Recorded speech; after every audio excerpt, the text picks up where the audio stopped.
ওয়ালাইকুম আতিক ভাই, এই এই বলো প্রবাসী আর কৃষকের ইয়াটা বলো, আর সব দেশের অবস্থা বলো। আমার এক নম্বর কথা আমি যেটা বলতেছি এখন বর্তমান হ্যাঁ এই 24-এ যে স্বাধীনতা মনে করো স্বাধীনতা অর্জন করলাম আমরা, হ্যাঁ এরপর থেকে এমন কোনো দল নাই, এমন কোনো সংগঠন নাই যে আন্দোলন করেনি। করেনি। হ্যাঁ কেউ করছে বেতনের জন্য, কেউ করছে চাকরির জন্য, কেউ করছে তার ছেলের জন্য।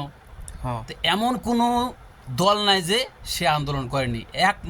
একমাত্র প্রবাসী এবং কৃষক ছাড়া, বাংলাদেশের কৃষক আর বাইরের বাংলাদেশের প্রবাসী। কৃষক এবং প্রবাসী ছাড়া প্রত্যেকটা দল আন্দোলন করছে। এরা হলো এতিম, এদের মানে কেউ নেই এদের পাশে। এই না আছে এদের বাপ, না আছে এদের মা, এরা সবচাইতে কুলহারা, এরা হলো সবচাইতে এতিম। তো কোন সরকার আসবে, কে আসবে, কদিন করবে, সেটা আল্লাহ ভালো জানে। কিন্তু আজ পর্যন্ত কোনো সরকার, কোনো মন্ত্রী, কোনো মিনিস্টার এদের দিকে চোখ তুলেও তাকায়নি। আর নিঃশর্তভাবে কিন্তু দেশের অর্থনীতির এরা ধরে অবশ্যই রাখছে। অবশ্যই এদের হাতেই কিন্তু সব কিছু।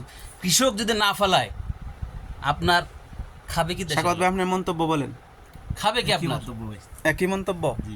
আপনি একমত আতিক ভাইয়ের সাথে? হ্যাঁ, একমত ওনার সাথে। ঠিক আছে, এটাই তাইলে এটাই পাবলিশ করা হবে ইনশাল্লাহ দেশের স্বার্থে।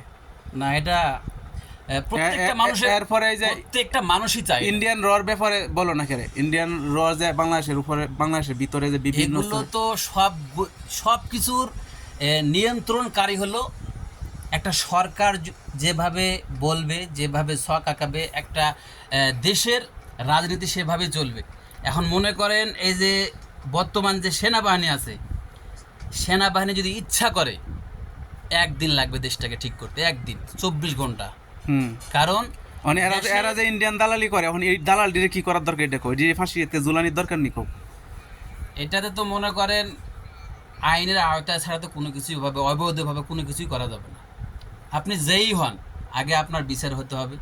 আপনি আসলে অন্যায় করছেন কি না করছেন সেটা আগে জানতে হবে, তারপরে বিচার। না না না, পাবলিকের হাতও আইন তুলে নিতে হইব। পাবলিক এটা কখন, এটা করলে আবার তো- যদি 24-এর মতো এটা হয়? করলে তো মনে করেন কোনো তোমার আমার মানে সন্ত্রাস আর এবং একজন ভালো মানুষের মধ্যে কোনো পার্থক্য থাকলো না।